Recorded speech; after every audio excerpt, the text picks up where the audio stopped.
हे ultimate heroes, Marvel DC की major मगर important update like mile Morales की debut, Soni की अनदर स्पाइडरमैन की बहुत सारे प्रोजेक्ट, अपकमिंग बैटमैन की फिल्म, स्पाइडरमैन की केमियो, इनविंसिबल सीरीज में। इन्हीं सारे अपडेट को जानने के लिए वीडियो को पूरा देखो। ऐसे ही बहुत सारे अपडेट है जिसको जानने के लिए वीडियो को पूरा देखना ही होगा। इससे पहले वीडियो को लाइक मार दो यार, रीच भी बढ़ना चाहिए। क्या हो रहा है, छोड़ो। डाब से पहला अपडेट है, अरे डाब को नहीं पहचाना, अरे डेयरडेविल बॉर्न अगेन यार। म्यूज का जो रूमर आया था वो कंफर्म है, इस रोल को प्ले कर रहा है हंटर डुहान। देन एमसीयू की इनविंसिबल मैन ड्रैक्स इंटरेस्टेड है किसी ओमनिवर्स विलेन के रोल के लिए। उन्होंने ये बात कंफर्म किया, उसे जब भी एमसीयू या डीसीयू से कॉल आएगा और साथ ही उस रोल में पोटेंशियल रहा तो वो डेफिनेटली ऐसे कैरेक्टर को प्ले करना चाहता है, Omniverse villain.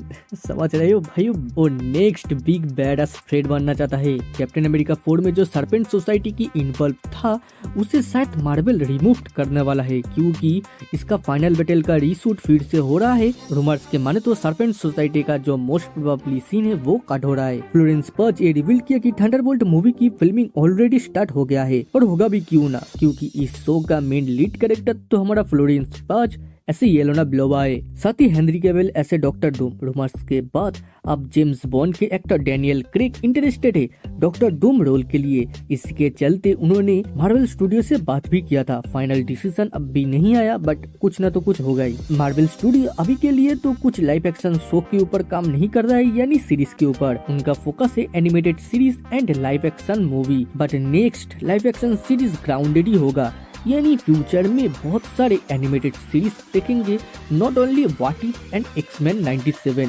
According to Daniel RPK, Sony animated picture Spiderverse की 2 एनिमेशन फिल्म के ऊपर काम कर रहा है। इसके पहले वाला वीक मेमोरीज में मैं ऑलरेडी कह चुका हूँ, एक अननोन स्पाइडरमैन का फिल्म के ऊपर काम चल रहा है। रूमर्स के माने तो वो ग्वेन का एनिमेटेड फिल्म हो सकता है, दूसरा किसी स्पाइडरमैन के विलेन के ऊपर। भाई सोनी इतना विलेन को ही क्यों फोकस कर रहा है, छोड़ो। हमें पता है डेयरडेविल की अपकमिंग शो में हम व्हाइट टाइगर को देखेंगे, बट ये एवा वाला वर्जन नहीं है। एवा का अंकल हेक्टर आयला है, पता है ना इसको कौन मारेगा लीक में से, छोड़ो स्पॉइलर नहीं देना। तो व्हाइट टाइगर शो के ऊपर कम चल रहा है, आने वाला किसी भी टाइम यानी D24 या कॉमिक कॉन में इसका अनाउंसमेंट भी होगा, जिसका लीड कोई फीमेल होगा यानी एवा आयला। हम सबका फेवरेट मैडम वेब मूवी की recent world wide box office number $77 million है। जिस टाइम में ये वीडियो बना रहा हूँ अभी तक शायद तो और भी ज्यादा हो गया है। याद रखना ये मूवी $80 मिलियन में बना था, शायद इसको ही रिकवर कर भी लेगा। वेनम 3 की शूटिंग कब शुरू हुआ और कब खत्म होने जा रहा है साला हमको कुछ पता ही नहीं चला रे। तो वेनम 3 की कास्ट मेंबर्स जूनो टेम्पल कहा है इसका फिल्मिंग ऑलमोस्ट डन। मैं बहुत ज्यादा एक्साइटेड हूँ इस फिल्म के लिए, शायद आप भी हो। सुनो दीदी, हमें स्पाइडरमैन मांगता, नो स्पाइडी नो एक्सक्यूज। क्या बोल रहा हूँ, सोनी सुनेगा भी क्या, छोड़ो। कुछ वीक से जो रूमर्स आ रहा था माइल मोरालेस का लाइव एक्शन फिल्म आएगा, उसको लेके खतरनाक न्यूज आया है। एमी पास्कल एंड केविन भाई का सोच है माइल को स्पाइडरमैन 4 में डेब्यूट कराना। इसके ओरिजिन को एमसीयू में सेटअप होते हुए देखेंगे। साथ ही सोनी का चेयरपर्सन टॉम ब्रूथमैन चाहता है स्पाइडरमैन 4 रासो एंड वर्ड लौटाए, और फेगी न्यू डायरेक्टर को चाहता है। मुझे लगता है जबरदस्ती माइल मोरालेस को इंट्रोड्यूस करने का पीछे एक ही मकसद हो सकता है, सोनी की मेन यूनिवर्स में यानी वेनम वर्स में वो ऐसे स्पाइडरमैन के रोल प्ले कर सकता है। जैसे मैंने कहा मार्वल स्टूडियो अब फोकस कर रहा है एनिमेटेड शो के ऊपर। उससे एक न्यूज आया कि स्पाइडरमैन की जो 1997 वाला शो आता था उसको फिर से रिलॉन्च कर सकता है, जैसे कि ना एक्समैन 97 को रिलीज किया, क्योंकि जॉन सेम्पर जूनियर वो इंटरेस्टेड है इसकी स्टोरी को कंटिन्यू करने के लिए। चलो इससे आगे बढ़ते हैं डीसीयू के अपडेट पे। वार्नर ब्रोस के सीईओ डेविड जैस्लेप का कहना है Supergirl women of tomorrow script खत्म हो चुका है।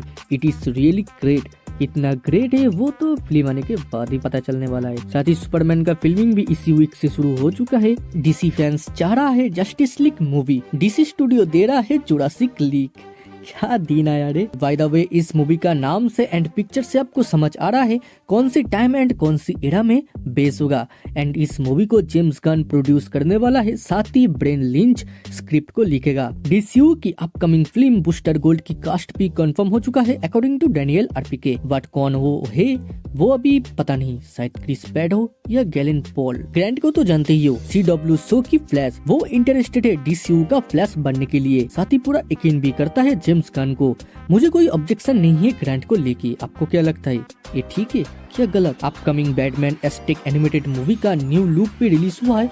इस मूवी को डायरेक्टर करने वाला है जॉन मेज। Fully native American Aztec civilization के ऊपर फोकस करेगा, जहां स्पाइनर का इन्विजन से यंग एस्टेक बॉय यानी ब्रूस का फैमिली की डेथ होगा। इसी के चलते वो एस्टेक गॉड जिनाकिन के पास जाएगा जो बैट ऑफ गॉड है, वही से उसको खुद की पावर मिलेगा एंड खुद का रिवेंज को लेगा। डीसी मार्वल से हट के कुछ सुपर हीरो का अपडेट है, जैसे कि इनविजिबल कॉमिक का क्रिएटर रॉबर्ट क्रिकमैन चाहता है स्टीफेनी उन सिसिल का कैरेक्टर को प्ले करे आने वाला लाइव एक्शन इनविंसिबल मूवी में। साथ ही इनविंसिबल सीजन 2 में जॉस केटन को कास्ट किया था। ये बंदा स्पेक्टेकुलर स्पाइडरमैन की वॉइस देता है, तो इसलिए रूमर्स आया था कि सीजन 2 में हम स्पाइडरमैन की अपीयरेंस को देख सकते हैं।